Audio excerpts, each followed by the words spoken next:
तो ये सरकार जो ट्रिलियन डॉलर की इकोनॉमी की सपने दिखा रही है, ट्रिलियन बात तो यही है कि लखनऊ वाले दिल्ली वालों को धोखा दे रहे हैं। कब कौन चला जाए, चलिए वो क्या कहावत है, आखिरी समय का, बस वही चल रहा है। इसलिए अंडा और डंडा याद आ रहा है, अंडा जीरो वाला और डंडा जाने के से डंडा याद आ रहा है। क्या ये मुख्यमंत्री भाषा हो सकती है? और फिर अभी बाबा साहब भीमराव अम्बेडकर जी का हम लोगों ने संविधान और जयंती मनाई उनकी। सोचिए खुलेआम क्या लोग कह रहे हैं, गोली मार देंगे, जान ले लेंगे, हत्या कर देंगे। हमारे पास राणा जैसे लोग हैं जो जाकर के किसी की भी हत्या कर देंगे। मतलब यही संविधान है, यही बाबा साहब भीमराव अम्बेडकर जी बना हुआ संविधान है। पुलिस पता नहीं क्या कर रही है, वो ढूंढ रही सोशल मीडिया पे कौन क्या लिख रहा है। एक बहुत नासमझ कार्यकर्ता कल मुझे मिला प्रतापगढ़ का। हालांकि सोशल मीडिया पे लिखने पे बहुत सारे लोगों पर एफआईआर हुई है। बीजेपी को आजादी है। मुझे पता है कि गुड़गांव में एक है व्यक्ति और कुछ नोएडा में जो ये ऑपरेट करते थे चीजें, पैसा मिलता उनको बड़े पैमाने पर, भर भर के पैसा जा रहा है। जो गरीब थे वो जाने किस हवाई जहाज में उड़ रहे हैं, सुनने में आ रहा है। तो गरीब एक नासमझ कार्यकर्ता ने कुछ लिख दिया। आप में से कौन स्वीकार करेगा कि मुख्यमंत्री की भाषा ऐसी होनी चाहिए? भाई डंडे वाली भाषा तो नहीं होनी चाहिए और टोटी वाली भी भाषा नहीं होनी चाहिए। तो अगर ना समझने कुछ लिख दिया तो पुलिस भाग रही है। बताओ, पुलिस उनके खिलाफ नहीं भागेगी जो दिल्ली में शपथ लेकर के बैठी हुई है। एक ना समझ के पीछे पुलिस पड़ी हुई है। किसने सोशल मीडिया में क्या लिख दिया? अरे भाई जितनी उसको जानकारी उसने लिख दिया। अब आपको बुरा लग रहा है तो उसको डिलीट कर दो, मत देखो, फॉलो मत करो। किसने कहा फॉलो करना, देखना है सोशल मीडिया में समय खराब करना है अपना? राष्ट्रपिता महात्मा गांधी जी यही कह गए, बुरा मत देखो, बुरा मत सुनो, बुरा मत कहो। तो मैं अपने कार्यकर्ता से कहूंगा कि बुरा मत लिखो। तो इसलिए ये सरकार जाने वाली है, जाते समय इस तरह की भाषा इस्तेमाल कर रहे हैं। और फिर ये कोई नहीं है, ये सब बीजेपी के ट्रूपर्स हैं। जिस तरह हिटलर ने ट्रूपर्स बनाए थे, ये वही बीजेपी के लोग हैं। और जान ले लो, वो तो जान हम लोगों ने लाइव भी देखी है जाते हुए, हमने सबने देखा है लाइव। बीजेपी की सरकार में कोई भी जान ले सकता है किसी की। तो ये सब बीजेपी करवा रही है और बीजेपी का स्टेटमेंट भी नहीं कुछ आ रहा होगा। जो लोग हम लोगों को इतिहास फलाने ठिकाने ये पन्ने पलटने की बात कर रहे हैं, इतिहास न पलटे तो ही अच्छा है। सुनने हमारे डीएनए तक की बातें कर रहे हैं। मैंने तो कहा था कि साइंटिस्ट हैं कि मुख्यमंत्री जी, कि डॉक्टर हैं क्या मुख्यमंत्री जी? जब नहीं तब डीएनए टेस्ट होना चाहिए। अरे भाई डीएनए टेस्ट क्यों होना चाहिए?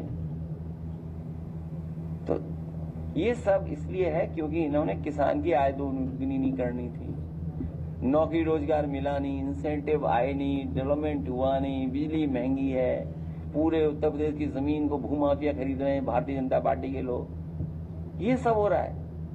इसलिए हमें और आपका ध्यान हटाने के लिए ये सेनाएं भेजी जा रही हैं। सोशल मीडिया पे मैं तमाम कर रहे हैं। मैं उन पत्रकारों को भी बधाई देना चाहता हूं। जब कभी हमें मौका मिलेगा तो उनका बड़ा सम्मान करने का काम हम लोग करेंगे। एक सच्चे पत्रकार का, ईमानदार पत्रकार से तो नाराज हो जाते हैं लोग, लेकिन एक सच्चे पत्रकार जिसने स्टिंग ऑपरेशन कर करके ये बता दिया कि कौन कौन लोग शामिल थे इसमें, कौन कौन रहे लोग शामिल, जिन्होंने इस तरह का प्री प्लान प्रोपेगेंडा करवाया। सोचिए अब उनकी तो पोल खुल गई है, वो समाज में कैसे चल रहे होंगे, घर परिवार के लोगों को क्या बता रहे होंगे। जिस तरह का वो प्रोपेगेंडा कर रहे थे केवल पैसे के लिए, सोचिए। और उसमें ऐसा नहीं कि मुख्यमंत्री शामिल नहीं थे, मुख्यमंत्री खुद शामिल रहे होंगे, क्योंकि पैसे का लेन देन हुआ सुनने में आ रहा है। वो नाम तो सबने खुलासा कर दिया, हम तो जानते ही नहीं थे कौन है। एक सुनने में आया हाइट कम है उस आदमी की, सुनने में आया मुझे, सुनने में आया डस्टबिन से बड़ा नहीं है, तो बड़े डस्टबिन होते हैं। मैं आपका धन्यवाद देता हूं और महाराष्ट्र के इतने जिम्मेदार लोगों से मिलने का मौका मिला। आज जो हमारे साथ आ रहे हैं, मैं उनको बहुत बधाई देता हूं। आने वाले समय में सांप्रदायिक ताकतों के खिलाफ, भारतीय जनता पार्टी की अनकॉन्स्टिट्यूशनल पॉलिटिक्स के खिलाफ हम लोग लगातार काम करते रहेंगे, इसी तरह जोड़ते रहेंगे, पीढ़ी की आवाज को और आगे बढ़ेंगे। सामाजिक न्याय का राज स्थापित हो, उसके लिए हम लोग काम करते रहेंगे। बाबा साहब भीमराव अम्बेडकर जी से किसी की बराबरी नहीं हो सकती। अखबारों में पढ़ने को मिलता है कि कुछ लोग बराबरी की बात कर रहे हैं। हमारे आपके लिए उस समय भी कहा, और मैं फिर कहता हूं, बहुत सारे लोगों के लिए बाबा साहब भीमराव अम्बेडकर जी आज भी भगवान हैं। और जो अखबारों में पढ़ते हैं कि कोई तुलना हो रही है, उनसे तुलना किसी की नहीं हो सकती। आप सबका बहुत बहुत धन्यवाद।